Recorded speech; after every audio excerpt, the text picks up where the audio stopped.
Hello बच्चों, आप सभी का स्वागत है हमारे चैनल एनसीईआरटी ट्यूटोरियल हिंदी पर। और यहां पर आज हम डिस्कस कर रहे हैं क्लास 10 अर्थशास्त्र, यानी कि अर्थशास्त्र का जो अध्याय नंबर 3 है। तीसरा अध्याय कौन सा अध्याय? मुद्रा एवं साख। इस अध्याय से जुड़े हुए महत्वपूर्ण हम लोग एमसीक्यू पढ़ेंगे, यानी कि मल्टीपल चॉइस क्वेश्चंस को हम यहां पर पढ़ने वाले हैं। तो आइए हम शुरुआत करते हैं और इस चैप्टर के वेरियस मल्टीपल चॉइस क्वेश्चंस को देखते हैं। तो अगर आपने इस चैप्टर को लाइन बाय लाइन एक्सप्लेनेशन नहीं पढ़ा है, पूरा डिटेल एक्सप्लेनेशन नहीं पढ़ा है, तो आप हमारे चैनल पर जाइए, यहां पर आपको वीडियोस मिल जाएंगे और उसके बाद इस एमसीक्यू को पढ़िएगा। क्योंकि जब तक आपकी तैयारी नहीं होगी, पूरा चैप्टर कंप्लीट नहीं होगा, उससे पहले आपको एमसीक्यू करने का कोई फायदा नहीं है। तो आप हमारे चैनल पर जाकर पहले इस चैप्टर को डिटेल पढ़ लीजिए, उसके बाद यहां पर आकर इस चैप्टर को पढ़िए। और साथ में नीचे डिस्क्रिप्शन में आपको जो साइंस से एसएसटी है उसके नोट्स भी मिल जाएंगे, उन नोट्स को भी आप डाउनलोड कर सकते हैं। तो आइए हम शुरुआत करते हैं और बारी बारी से सारे महत्वपूर्ण प्रश्नों को देख लेते हैं। यहां पर पहला प्रश्न पूछता है कि भाई देखो, यहां पर मुद्रा के निम्नलिखित में से कौन से कार्य हैं? भाई मुद्रा जो होता है, जो करेंसी होती है, यानी कि जो नोट आप गिनते हैं, जो सिक्का इस्तेमाल करते हैं, इसका क्या कार्य है? विनिमय का माध्यम है ये, यानी कि एक तरीके से ट्रांजैक्शन करने के लिए इस्तेमाल करते हैं। तुम मुझे सामान दो, मैं तुम्हें पैसा दूंगा, रुपया दूंगा, नोट दूंगा। या फिर मूल्य का मापक है ये, कि भाई कोई चीज कितना कीमत का है, कितना वैल्यू का है, ये भी हम क्या करते हैं? करेंसी से नापते हैं। ठीक है। अगला विलंबित भुगतान का मान, यानी कि जो हम ट्रांजैक्शन करते हैं, हमने एक तरीके से देर से किया, पहले किया, यानी ट्रांजैक्शन का ही एक रूप है। तो यहां पर क्या ये भी करते हैं? जी हां, ये सभी हम इस्तेमाल करते हैं और हमारा जो डी ऑप्शन होगा उपयुक्त सभी ये हो जाएगा। यानी कि जो हमारा मुद्रा है वो हम विनिमय के लिए भी इस्तेमाल करते हैं, मूल्य को मापने के लिए भी इस्तेमाल करते हैं, विलंबित भुगतान के लिए भी करते हैं। ठीक है, आगे देखते हैं अगला प्रश्न। अगला प्रश्न यहां पर कहता है कि भाई विनिमय के रूप है, यानी जो हमारा विनिमय होता है, ट्रांजैक्शन होता है, जिसमें हम सामान लेकर कुछ पैसा देते हैं, पैसा लेकर सामान देते हैं, ये जो हम करते हैं ये किस रूप में हो सकता है? क्या ये वस्तु विनिमय प्रणाली हो सकती है, यानी कि नोट के जगह पर हम सामान ले लें और उसके बदले कोई सामान दे दें? तो जी हां, ये तो होता है कि भाई वस्तु विनिमय प्रणाली चलती है, और आज ये नहीं चलती, आज से हजारों साल पहले से चल रही है। ठीक है। अगला क्या हो गया? मौद्रिक विनिमय प्रणाली। क्या यह होता है कि भाई हम सामान बेच रहे हैं तो सामान के बदले में कुछ मुद्रा ले लें, कुछ नोट ले लें, कुछ करेंसी ले लें? तो जी हां, होता है। जब ये दोनों चीजें होती हैं तो भाई इनमें से कौन सा ऑप्शन हमारा सही होगा? ऑप्शन नंबर सी सही होगा, यानी क और ख दोनों। यानी विनिमय का माध्यम या फिर विनिमय का रूप क्या है? वस्तु विनिमय प्रणाली भी है और साथ में मौद्रिक विनिमय प्रणाली भी है। ठीक है, आगे देखते हैं अगला प्रश्न यहां पर क्या कहता है। अगला प्रश्न यहां पर कहता है कि भाई वस्तु विनिमय प्रणाली में विनिमय होता है। भाई विनिमय किस चीज का होता है, कैसे होता है वस्तु विनिमय प्रणाली में? तो यहां पर क्या हम मुद्रा के बदले मुद्रा लेते हैं? जी नहीं, ये तो हमारा नहीं होगा। वस्तु के बदले मुद्रा लेते हैं? तो नहीं, ये तो भाई हमारा मुद्रा विनिमय प्रणाली हो गया। मुद्रा के बदले वस्तु लेते हैं? जी नहीं, ये दोनों क्या हो गए? ये दोनों आपके हो गए मुद्रा विनिमय प्रणाली का रूप। इसके बाद है घ। घ क्या है? वस्तु का, यानी कि हम एक सामान लेते हैं और दूसरा देते हैं, वही क्या हो गया हमारा? वस्तु विनिमय प्रणाली। तो घ हमारा उत्तर सही हो जाएगा। इसके बाद अगला प्रश्न देखते हैं। अगला प्रश्न कहता है कि भाई वस्तु विनिमय प्रणाली की मुख्य कठिनाई क्या थी? यानी कि जो वस्तु विनिमय प्रणाली मुद्रा प्रणाली आने से पहले चला करती थी, या फिर अभी भी कई जगहों पर इस्तेमाल होता है, यहां पर क्या परेशानी थी? क्या परेशानी थी कि भाई इसको पसंद एक तरीके से नहीं किया जाता है, या फिर कहा जाता है कि उतना बेहतर नहीं है जितना बेहतर मुद्रा विनिमय प्रणाली है। तो क्या यहां पर मूल्य मापन की कठिनाई होती थी? जी हां भाई, मूल्य मापन की कठिनाई होती थी। कैसे? अब भाई देखो, मैं अगर चावल बेच रहा हूं, आप मुझे जूते बेच रहे हैं, तो ये कैसे हम मूल्य माप करेंगे कि भाई एक जोड़ी जूते के बदले कितना चावल आपको लेना है? कैसे आप अंदाजा लगाइएगा? मूल्य मापन में बहुत कठिनाई होती है वस्तु विनिमय प्रणाली में। ठीक है। साथ में दूसरा, आवश्यकताओं के दोहरे संयोग का अभाव होता है, कि भाई यहां पर अगर हम वस्तु विनिमय प्रणाली की बात करें तो यह तभी मुमकिन होता है जब आवश्यकताओं का दोहरा संयोग होता है। यानी कि अगर मैं जूता बेच रहा हूं और बदले में मुझे चाहिए क्या? चावल। तो मुझे ऐसे आदमी को ढूंढना पड़ेगा जो कि चावल देकर जूता लेना चाहता है। अगर ये होगा तभी मैं वस्तु विनिमय प्रणाली करने पाऊंगा, नहीं तो बहुत मुश्किल है। इस वजह से ये कठिनाइयां हैं। तो यहां पर ग उत्तर सही हो जाएगा कि क और ख दोनों प्रकार की कठिनाइयां होती हैं किसमें, वस्तु विनिमय प्रणाली में। अगला प्रश्न देखते हैं। अगला प्रश्न यहां पर कहा जाता है कि भाई किस धातु का मुद्रा के रूप में सर्वाधिक प्रयोग हुआ है। क्या तांबे का प्रयोग हुआ है, लोहे का, चांदी और सोने का, या फिर पीतल का? तो इसका उत्तर तो आप आसानी से एक शब्द में, एक लाइन में दे सकते हैं कि भाई ग जो है ना, यही से उत्तर है। क्यों? क्योंकि चांदी और सोना आज भी बहुत महत्वपूर्ण है, बहुत मायने रखते हैं, बहुत कीमत रखते हैं। आज की भी जो सरकारें हैं वो अपने पास चांदी और सोना जमा करके रखती हैं, और ये जो है चांदी और सोना हजारों सालों से मुद्रा के रूप में इस्तेमाल हो रही हैं, और इनको अभी भी मुद्रा के रूप में कई जगहों पर इस्तेमाल किया जाता है। समझ गए?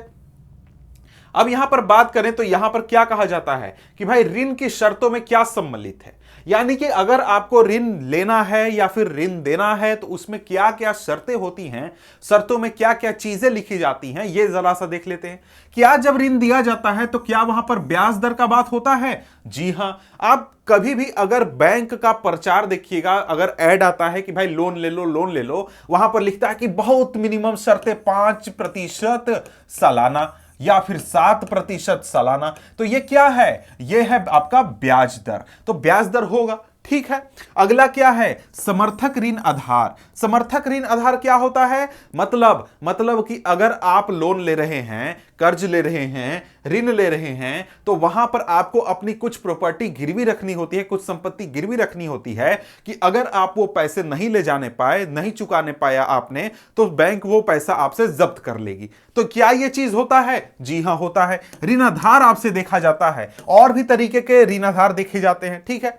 अगला क्या है? आवश्यक कागजात चाहिए होते हैं। आवश्यक कागजात जैसे क्या कागजात चाहिए होते हैं? भाई आजकल जैसे आप बैंक में जाइएगा लोन लेने, तो आपसे आधार कार्ड मांगेगा, पैन कार्ड मांगेगा, इनकम टैक्स रिटर्न मांगेगा, या फिर आपका प्रॉपर्टी का कागज मांगेगा। जिस तरीके का लोन ले रहे हैं वैसा कागज चाहिए होता है। तो यहां पर डी ऑप्शन सही होगा कि भाई ऋण की जो शर्तें होती हैं उनमें ये सभी चीजें आ जाती हैं, सभी चीजों की बात होती है। अगला प्रश्न देखते हैं। अगला प्रश्न यहां पर क्या कहता है? अगला प्रश्न कहता है कि भाई वर्तमान में कागज के पैसे अलावा किस रूप में धन का उपयोग बढ़ता जा रहा है? अब यहां पर आज के समय में बात करें तो किस तरीके के पैसे का उपयोग बढ़ता जा रहा है? वस्तु के पैसे का? नहीं। धातु पैसे? क्या? नहीं। तो क्या हम लोग अब सोना का सिक्का लेकर घूमते हैं? क्या? नहीं। तो प्लास्टिक मनी का उपयोग बढ़ता जा रहा है। प्लास्टिक मनी बोले तो क्या? एटीएम कार्ड, क्रेडिट कार्ड, या फिर और अगर बात करें जो कि आपकी किताब में नहीं पढ़ाया गया है, वो है अब डिजिटल मनी।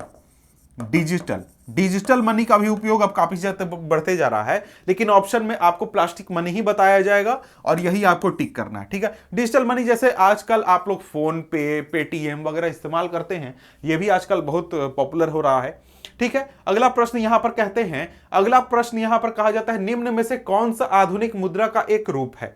आज के समय में जो आधुनिक रूप है मुद्रा का, उसमें कौन सा है? क्या सोने के सिक्के आजकल बहुत चलते हैं, कागज के नोट चलते हैं, चांदी के सिक्के चलते हैं, या फिर कोई नहीं चलता है? तो आसान उत्तर है कि भाई ख जो है ना, यानी कागज के नोट।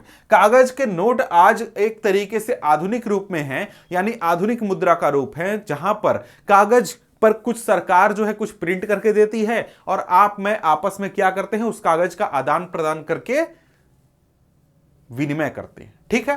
तो यहां पर कागज का नोट क्या है? एक आधुनिक रूप है मुद्रा का, ठीक है। अगला प्रश्न यहां पर कहता है कि भाई आय और उपभोग का अंतर क्या कहलाता है? आय मतलब इनकम, उपभोग का मतलब कितना आपने कुछ खरीद कर, कुछ खा पी कर, कुछ करके पैसे खर्च किए। तो इनके बीच का अंतर क्या कहलाएगा? इनके बीच का अंतर कहलाएगा आपका बचत। कैसे बचत? भाई आपको मिले 10,000 रुपए, 10,000 रुपए क्या हुआ? आपका आय हुआ। 10,000 रुपए आय हुए, उसमें से आपने 8,000 क्या किया? 8,000 आपने उपभोग कर लिया, तो 2,000 रुपए बच गए। ये 2,000 रुपए क्या हो गए? ये आपके बचत हो गए, ठीक है। तो यहां पर विनिमय तो नहीं होगा। विनिमय मतलब क्या होता है? आदान प्रदान, ट्रांजैक्शन, उपभोग की प्रवृत्ति, यह भी नहीं होगा।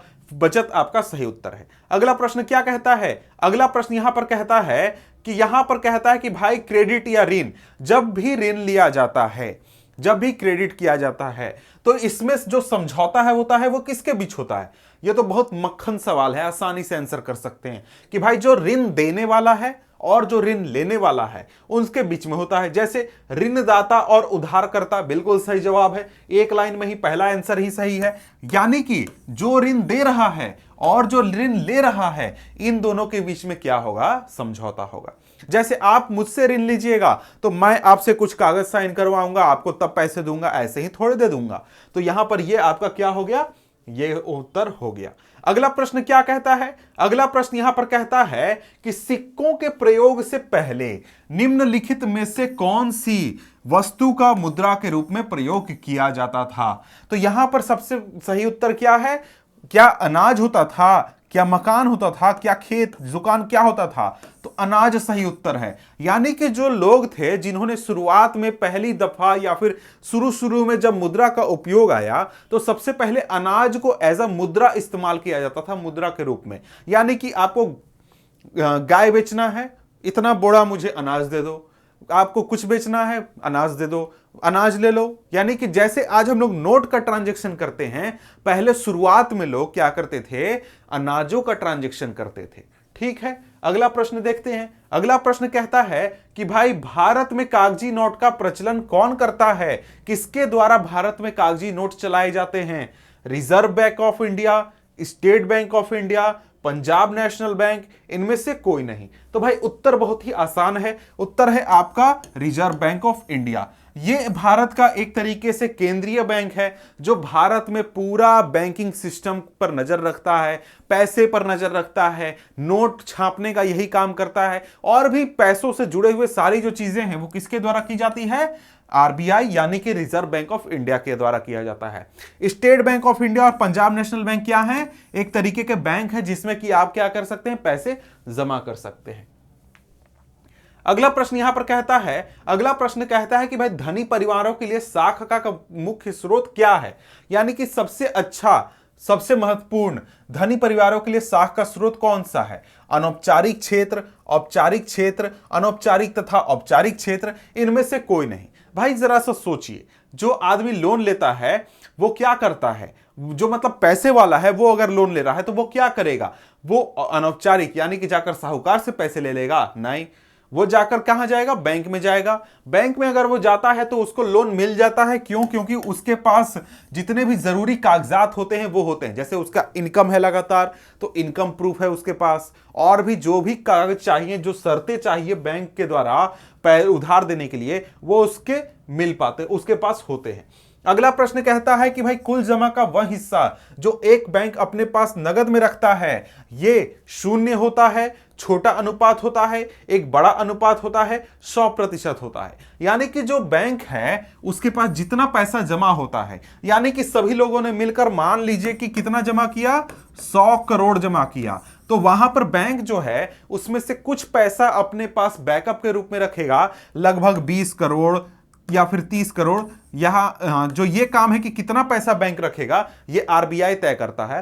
तो ये कितना होता है? शून्य होता है, छोटा अनुपात होता है, बड़ा अनुपात होता है, 100%। तो भाई 100 करोड़ में से लगभग 20 करोड़ मान लीजिए रखा गया, तो क्या हो गया? ये छोटा अनुपात हो गया। तो छोटा अनुपात इज द सही आंसर। अगला देखते हैं, अगला प्रश्न क्या कहता है? यह प्रश्न कहता है कि भाई धन के आधुनिक रूप क्या हैं? धन के आधुनिक रूप में क्या मुद्रा आता है, क्या प्लास्टिक मनी आता है, डिमांड डिपॉजिट आता है, या फिर उपरोक्त सभी आते हैं? तो भाई मुद्रा तो आज हम इस्तेमाल करते हैं, करेंसी नोट और भी तरीके से। प्लास्टिक मनी का इस्तेमाल करते हैं, जी हां इस्तेमाल करते हैं। डिमांड डिपॉजिट इस्तेमाल करते हैं, जी हां करते हैं। तो यहां पर ऑप्शन क्या होगा? डी हमारा सही हो जाएगा, उपरोक्त सभी हमारे सही हैं। अगला प्रश्न देखते हैं। अगला प्रश्न यहां पर तो ये फिर से आ गया ऑप्शन कि भाई भारत में मुद्रा जारी कौन करता है? मुद्रा जारी करने का काम भारत में कौन करता है? भारतीय रिजर्व बैंक। डी ऑप्शन हमारा सही हो गया। अगला प्रश्न देखते हैं। अगला प्रश्न यहां पर कहता है कि भाई बांग्लादेश की मुद्रा का क्या नाम है? बांग्लादेश की मुद्रा का नाम तो आपको पता होना चाहिए, हमारा पड़ोसी देश है। तो रुपया हमारे भारत का है क्या? मुद्रा। साथ में रुपया और देशों की भी मुद्रा है। कौन कौन से देशों की? पहला तो पाकिस्तान, पाकिस्तान का मुद्रा है, इसके अलावा नेपाल, इसके अलावा इंडोनेशिया, श्रीलंका।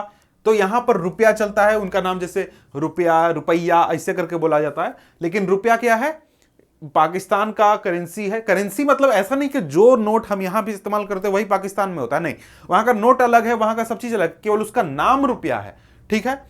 ऐसे ही आपको श्रीलंका में भी है, भारत में भी है, इंडोनेशिया में भी है, ठीक है। तो यहां पर अगर बात करें तो बांग्लादेश की बात हो रही है, तो बांग्लादेश का क्या होता है, टका बांग्लादेश की मुद्रा है, ठीक है। डॉलर क्या है, डॉलर आपको अमेरिका की है और भी देशों की है। दिनार आपको शायद मेरे ख्याल से यूएई का है या फिर बहरीन का है, ये आपको देखना होगा, मुझे क्लियर याद नहीं है। अगला प्रश्न यहां पर क्या कहता है, अगला प्रश्न यहां पर कहता है कि सभ्यता के प्रारंभिक अवस्था में मुद्रा का प्रयोग निम्न में से किस किस रूप में होता था। तो भाई अगर यहां पर बात करें तो सभ्यता यानी कि शुरू में जब लोग एक तरीके से सभ्यता के रूप में रहने लगे, समाज में रहने लगे, चीजों का आदान प्रदान करने लगे, खरीदने बेचने लगे, तो यहां पर किस तरीके से मुद्रा का उपयोग होता था। क्या गेहूं का इस्तेमाल होता था मुद्रा के रूप में, गाय का होता था, भुगतान पात्र का होता था, या फिर ए और बी दोनों। तो यहां पर इसका उत्तर आप बताइए कि क्या होता था, तो आप जरा सा बताइए। वैसे मैं बता ही देता हूं कि भाई जो गाय और कौन था, गाय और अनाज दोनों के रूप में इस्तेमाल होता था। यहां पर अगला प्रश्न हमारा कह रहा है क्षेत्रीय ग्रामीण बैंकों को फिल इन द ब्लैंक्स में स्थापित किया गया था 1975, 79, 89, 99। उत्तर क्या है, उत्तर हमारा ए है 1975। तो यहां पर यह ध्यान दीजिए कि भैया देखो, ये जो क्षेत्रीय ग्रामीण बैंकों की बात हो रही है ना, यहां पर पूछ रहा है कि केंद्रीय सरकार ने यानी कि केंद्र सरकार ने इसकी व्यवस्था कब की थी, क्योंकि अलग अलग बैंक, जो अलग अलग क्षेत्रीय बैंक हैं, ये अलग अलग समय में खुले थे, तो इनकी बात नहीं हो रही है। यहां पर पूछा जा रहा है कि भाई केंद्र सरकार ने इसकी व्यवस्था कब की थी, ठीक है। अगला प्रश्न देखते हैं। अगला प्रश्न यहां पर कहता है कि भाई देखो, ऋण के औपचारिक स्रोतों के कामकाज की निगरानी कौन करता है। कि भाई ऋण में औपचारिक स्रोत यानी कि जो बैंक हैं, औपचारिक स्रोत मतलब जहां पर सरकार का नियम लागू होता है, वहां पर बैंक हो गए या फिर और भी तरीके के कंपनियां होती हैं जो कि ऋण मुहैया कराती हैं, यहां पर जो कामकाज होता है इसकी निगरानी कौन करता है, भारतीय रिजर्व बैंक करता है, केंद्र सरकार करता है, राज्य सरकार कोई नहीं। तो मैंने आपसे पहले ही कहा था कि जो भारतीय रिजर्व बैंक है हमारे देश का, ये एक तरीके से हमारा देश का केंद्रीय बैंक है, और देश में सारी बैंकिंग व्यवस्था पर निगरानी कौन रखता है, भारतीय रिजर्व बैंक रखता है, ठीक है। अगला प्रश्न यहां पर कहता है निम्नलिखित में से कौन धन का आधुनिक रूप नहीं है। कागज के नोट, डिमांड डिपॉजिट, चांदी के सिक्के, उपरोक्त में से कोई नहीं। भाई चांदी के सिक्के आधुनिक रूप तो नहीं है, ये बहुत पहले इस्तेमाल हुआ करते थे, लेकिन आज इनकी जरूरत उतनी ज्यादा नहीं है या फिर इस्तेमाल उतना ज्यादा होता नहीं है, इस वजह से हम कह सकते हैं कि चांदी के सिक्के। अगला प्रश्न यहां पर कहता है कि भाई देखिए, यहां पर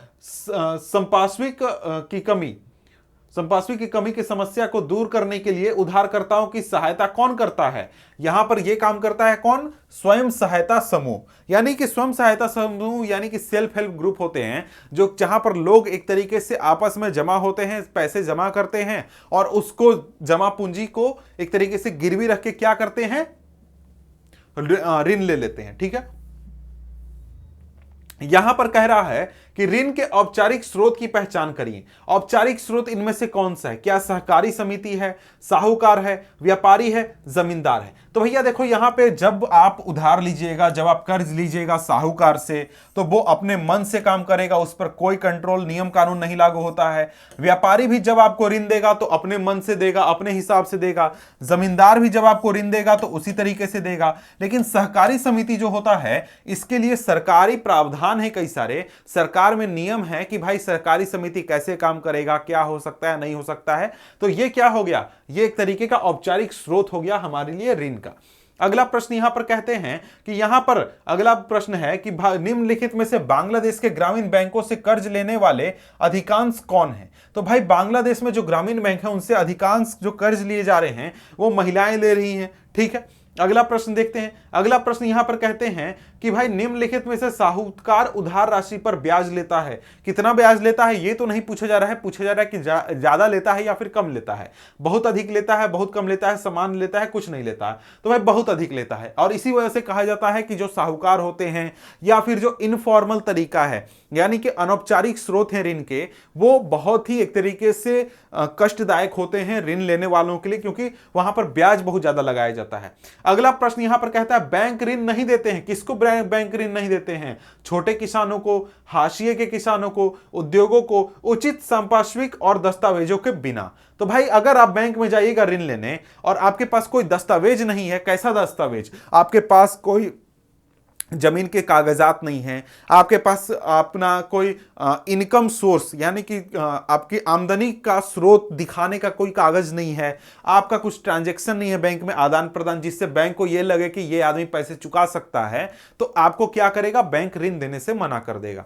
ठीक है, अगला प्रश्न देखते हैं। निम्नलिखित में साख के औपचारिक साधनों में नहीं होते, कि भाई साख के अनौपचारिक साधन कौन नहीं होते हैं? तो बैंक नहीं होता है, सहकारी समिति नहीं होता है, कर्मचारी नहीं होते हैं, उपयोग में से कोई नहीं। तो यहां पर बात करें तो साख के औपचारिक साधनों में नहीं होते हैं कौन? कर्मचारी नहीं होते हैं। अगला प्रश्न कहता है भारत में विनिमय माध्यम के रूप में कौन सी करेंसी का इस्तेमाल होता है? तो हमारे देश में क्या होता है? रुपया इस्तेमाल होता है। ये तो आपको पता होगा, आपने इस्तेमाल भी किया होगा, आप रोज कुछ ना कुछ खरीदते हैं। अगला प्रश्न कहा जा रहा है कि मुद्रा को विनिमय का माध्यम कहा जाता है क्यों कहा जाता है? इसे किसी भी वस्तु या सेवा के लिए सरलता से बदला जा सकता है। जी हां, आपको चप्पल चाहिए, चप्पल लीजिए, पैसे दे दीजिए, ठीक है। आपको कुछ भी चाहिए, पैसे देकर आप ले सकते हैं। इसमें दोहरे संयोग की आवश्यकता से छुटकारा मिलता है। जी हां, दोहरे संयोग की आवश्यकता कहां होती है? वस्तु विनिमय प्रणाली में होती है। उसमें होता है कि भाई क्या होता है उसमें, अगर मुझे चावल बेचना है और जूते चाहिए तो मुझे ऐसे जूते वाले के पास जाना होगा जो कि चावल के बदले जूते दे दे। ठीक है, इसके बाद यह विनिमय प्रक्रिया में मध्यस्थता का कार्य करती है। जी हां, मध्यस्थता का कार्य करती है। मैंने किसी को बेच दिया क्या? चावल, मुझे पैसे मिल गए, पैसे से मैं जाकर कोई भी चीज बाजार में खरीद सकता हूं। ठीक है, अगला तो ऑप्शन क्या है? उपयुक्त सभी। तो यहां पर इसका सही उत्तर क्या होगा? उपयुक्त सभी। अगला प्रश्न कहता है निम्नलिखित में करेंसी मुद्रा का रूप है।